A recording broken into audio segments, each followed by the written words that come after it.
Welcome to 30 Minutes of VOA Learning English, the voice of America's information service for people learning English.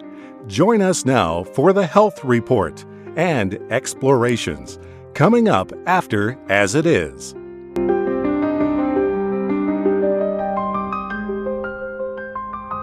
Welcome to the VOA Learning English program, As It Is.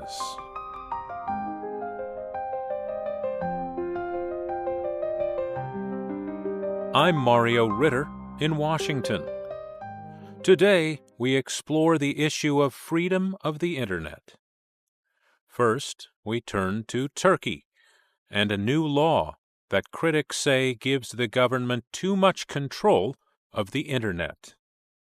Later in the program, we hear how the Committee to Protect Journalists has added cyberspace to its list of places where media freedom is at risk. The committee's new Media Freedom Report and Turkey's Internet law are next on As It Is.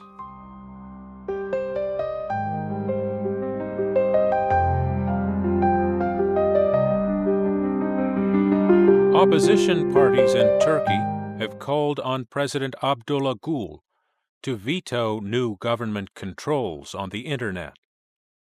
The Turkish parliament approved a bill to set up the new restrictions last week. The measure has raised concerns in many countries about freedoms and rights in Turkey. Christopher Cruz has more on the story.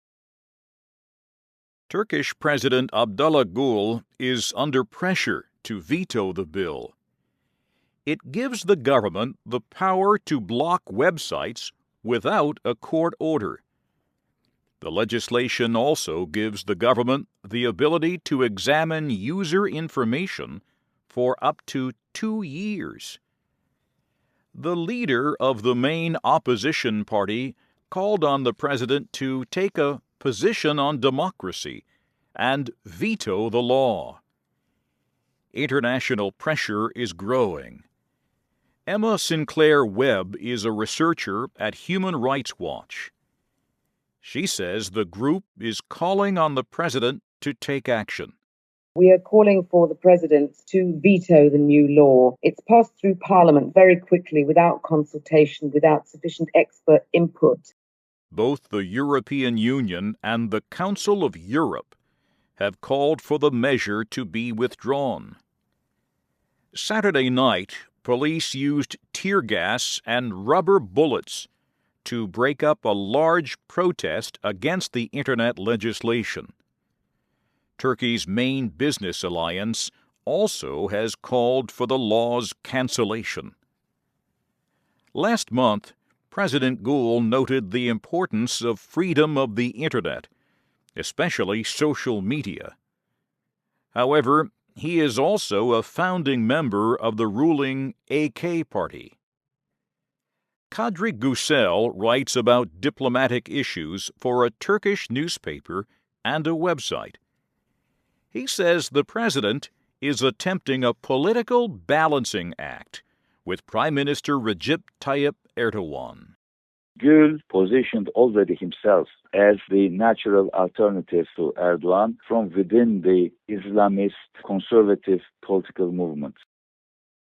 Speaking in Istanbul recently, Prime Minister Erdogan strongly defended the new Internet law and denounced its critics. He said the new rules do not establish any controls on the Internet, but make it safer and freer instead. He said those protesting against the law were part of what he called the pornography lobby.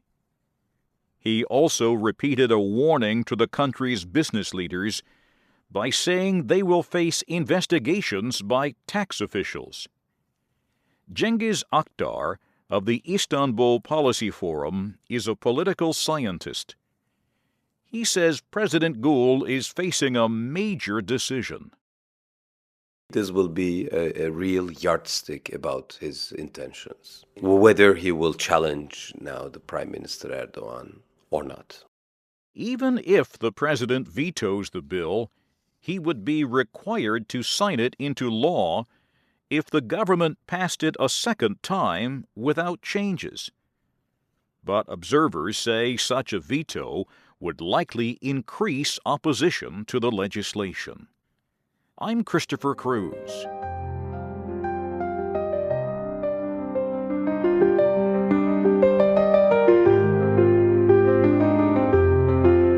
The Committee to Protect Journalists has begun to measure press freedom on the Internet.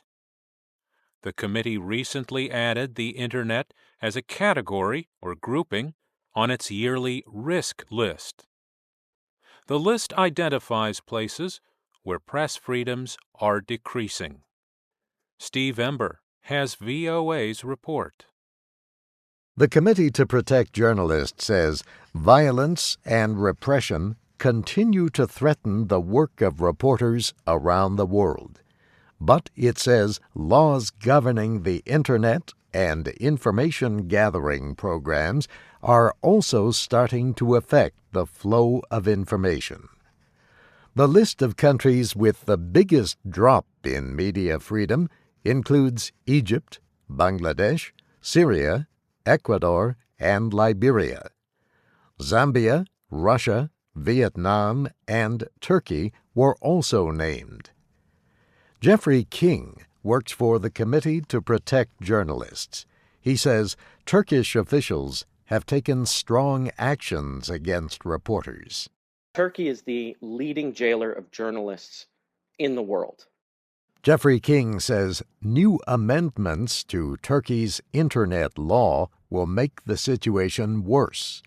He says the legislation would make it much easier for the government to block websites, sometimes without a court order. Turkish officials have answered the CPJ report. They told VOA the amendments were made to improve the law. They said Parliament wanted to balance freedom of expression, individual rights, and protection of privacy. The media rights group says 5 reporters have been killed in Egypt since the military seized power last year. It says 30 more reporters have been attacked and 11 news organizations raided.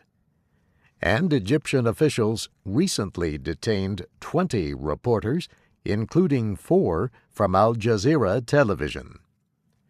Reporter Anna Therese Day says she left Egypt because it is not safe. She told VOA on Skype that Egypt is now very different from what it was during the revolution. I worked there quite freely. I worked by myself. I worked with short sleeves on. I didn't cover my hair most of the time. Now that would be unheard of for someone that looks like me. Wars are still the biggest threat to reporters' lives. But Jeffrey King of the CPJ warns that efforts by governments to watch what reporters are doing could become more damaging to their work.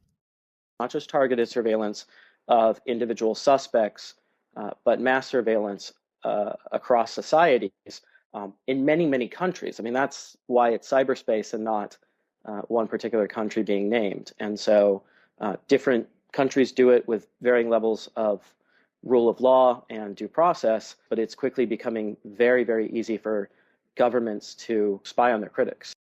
The Committee to Protect Journalists says reports about intelligence-gathering programs by the United States could hurt news-gathering efforts.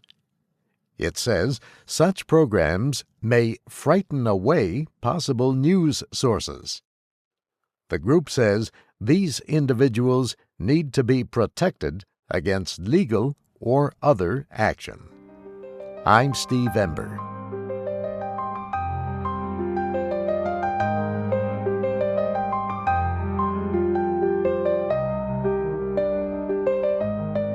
I'm Mario Ritter.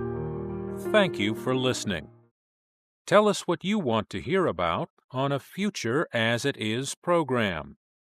To leave a comment, go to our webpage, learningenglish.voanews.com, and click the Contact Us button.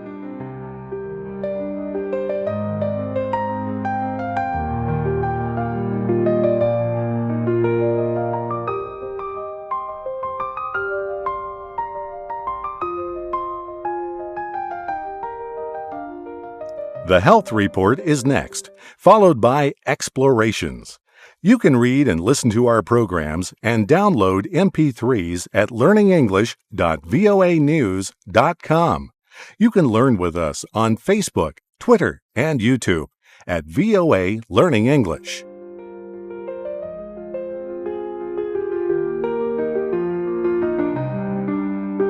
From VOA Learning English, this is the Health Report. The World Health Organization has declared the Pakistani city of Peshawar the world's largest reservoir of endemic polio virus. And WHO officials fear Pakistanis could face travel restrictions unless steps are taken immediately to stop the disease from spreading. Researchers studied all the cases of poliomyelitis in Pakistan last year. The researchers found that almost every case could be linked genetically to the poliovirus often reported in Peshawar. They added that all test samples collected from different parts of the city have shown the presence of the highly infectious virus. Polio mainly affects children under 5 years of age. The virus is passed through food or water. The virus reproduces in the body and later invades the nervous system. The disease can sometimes lead to paralysis, with loss of muscle control in part of the body. The WHO study found that 90% of Pakistan's polio cases could be linked to the virus in Peshawar. In addition, 12 of the 13 polio cases in Afghanistan were also linked to the city. Elias Duri serves as the WHO's emergency coordinator for polio in Pakistan. He says local officials need to take urgent action to strengthen vaccination campaigns. He says the situation in Peshawar not only threatens the gains Pakistan has made against polio, but could also harm international efforts to stop the disease. Unless the polio eradication program in Pakistan is able to curtail the transmission in Peshawar, the expansion of the virus to other places will not stop. So it's critical that Peshawar, the way it is behaving now, really be able to find ways of interrupting these transmissions that has been consistent throughout the years. He also noted an increase in deadly attacks on vaccination campaign workers in and around Peshawar and in other areas. Taliban militants often attack polio workers in Pakistan. The militants accuse them of being American spies or part of a plot to keep Muslims from having babies. Most of the attacks have taken place in Peshawar because the city is close to the country's tribal districts. Extremist groups have bases in those areas. Elias Duri did not reject the possibility of other countries ordering travel and visa restrictions on Pakistan if there is no quick improvement in the situation.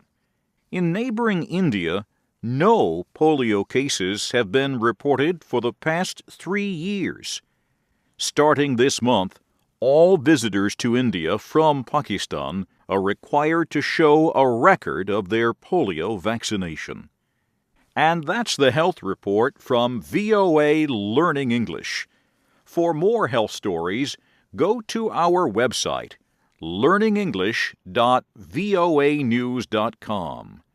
We welcome your comments.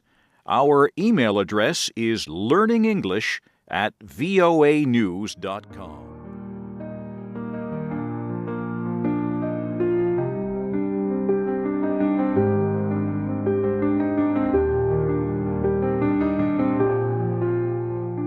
I'm Shirley Griffith. And I'm Christopher Cruz, with explorations in VOA Special English.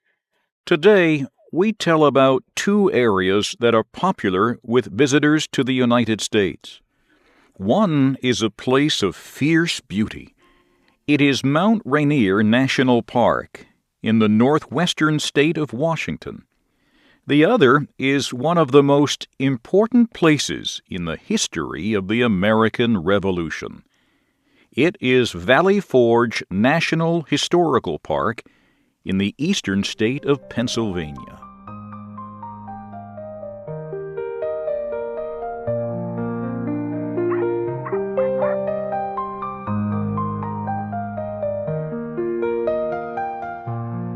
The American Indians who lived in the Northwest called the great mountain Tacoma.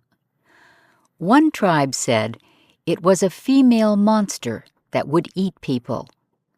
Other old stories among the Indians said the mountain could produce huge amounts of fire. In 1792, British explorer George Vancouver became the first European to see the huge mountain. He named it after a Navy friend, Captain Peter Rainier. Today, the people who live in the northwestern city of Seattle call it the mountain. Mount Rainier is almost 100 kilometers from Seattle, yet it can be seen from almost any place in the city. The beautiful snow-covered mountain seems to offer the city its protection. The mountain's offer of protection is false. Mount Rainier is not just a mountain, it is a sleeping volcano. Steam and heat often rise from the very top of the huge mountain, causing snow to melt.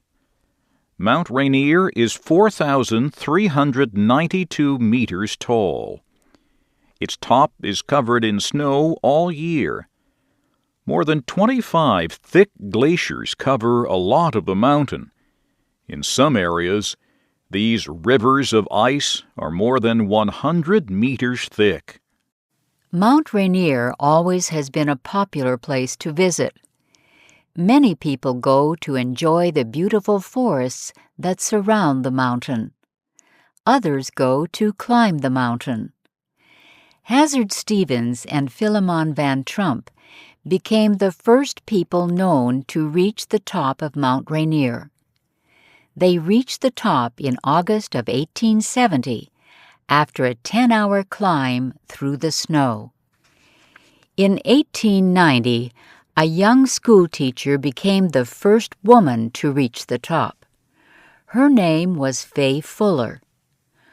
For many years after her successful climb, she wrote newspaper stories asking the federal government to make Mount Rainier a national park. Many people who visited the mountain also wanted it to be protected forever by the government. On March 2, 1899, President William McKinley signed a law that made Mount Rainier a national park. It was the 5th national park established in the United States. Today, National Park Service experts say about 10,000 people attempt to climb the huge mountain each year. But only about half of the climbers reach the top. The mountain can be extremely difficult to climb. Severe weather is possible at almost any time. Snow and ice cover parts of the mountain all year. Many people have died trying to climb Mount Rainier. Mountain climbing experts often use it as a difficult test for people who want to climb some of the world's highest mountains.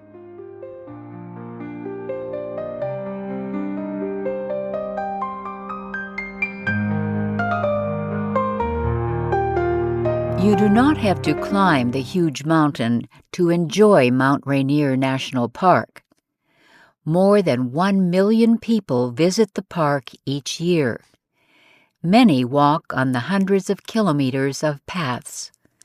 The paths lead through flat meadows, filled with wildflowers, and up through forests of large old trees. Other visitors drive around the park to experience its natural beauty. They often see black-tailed deer, elk, and mountain goats. The park is large. It is almost 100,000 hectares. Many lakes, rivers, roads, 2 hotels, and 6 camping areas are inside the borders of the park. Experts agree that Mount Rainier will become a very active volcano at some time in the future. They say the real problem is that they do not know when. Experts also agree that the great heat produced by an explosion of the volcano would melt the rivers of ice that are part of the mountain. This could happen in only a few minutes. They say the melting ice would produce flowing rivers of mud and rock. People who live in the southern part of Seattle and in the city of Tacoma, Washington, would be in danger. Experts carefully study conditions at Mount Rainier. They hope to be able to warn of any dangerous change. But for now, the great mountain provides a safe and beautiful place to visit in the northwest area of the United States.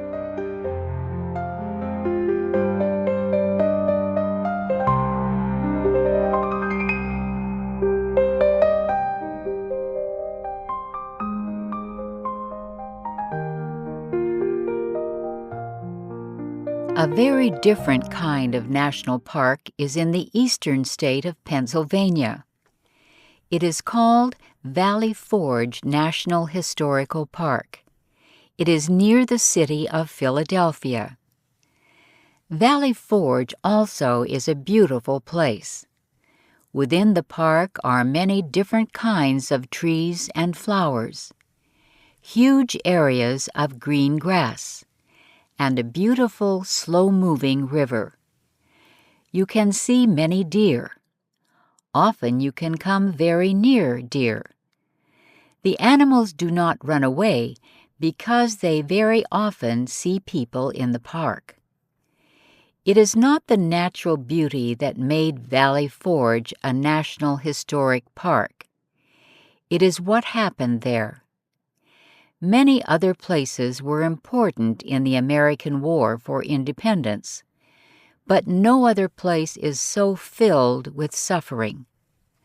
No battle was fought at Valley Forge. Yet, more than 2,000 soldiers of the small American army died there. They died of hunger, disease, and the fierce cold in the winters of 1777 and 1778. It was also at Valley Forge that the men of this small army learned to be real soldiers.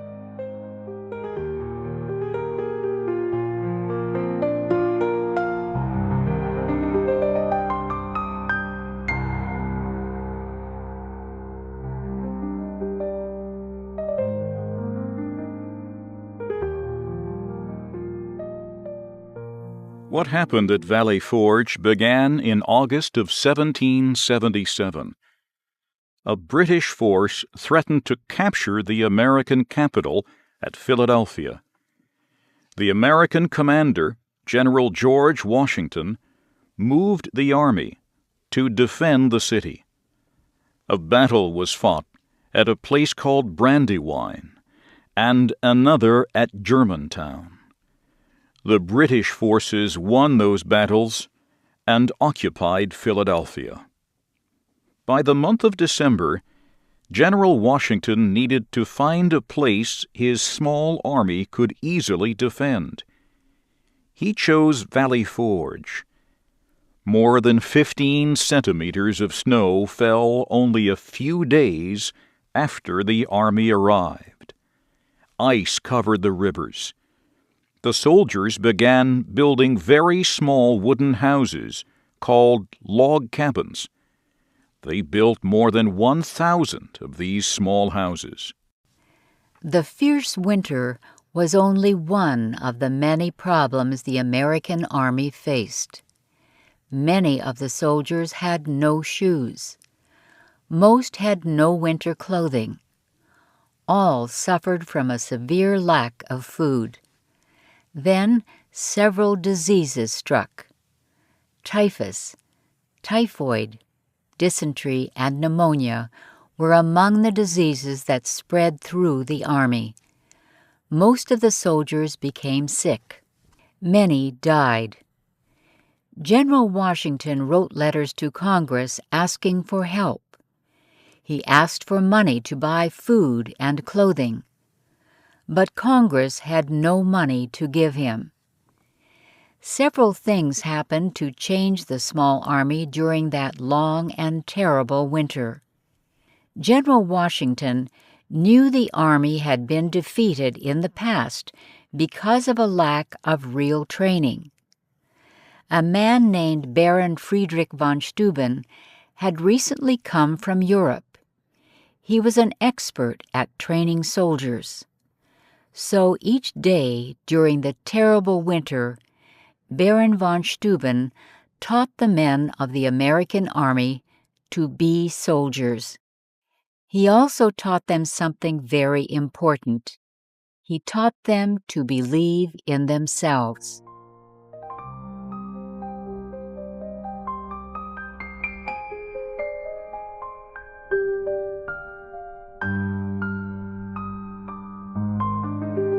As the winter passed, the Army slowly changed. New troops arrived. New equipment arrived. An alliance with France brought guarantees of military support. The men who survived that terrible winter were no longer a group of armed citizens. They were well-trained soldiers who no longer feared the enemy. When the American Army left Valley Forge on June 19, 1778, the soldiers took with them the spirit that had helped them to survive. The war for independence would continue for another 5 years. Terrible battles were yet to be fought. However, the men who had survived the winter in Valley Forge knew they could win. They did. Today, you can visit the area where Baron von Steuben trained the soldiers of the American Revolution. You can watch a movie about the American soldiers' struggle to survive that long-ago winter. You can see examples of the small log cabins the soldiers built. You can walk on paths along the remains of the defense system and the officers' headquarters. And you can feel the spirit of Valley Forge.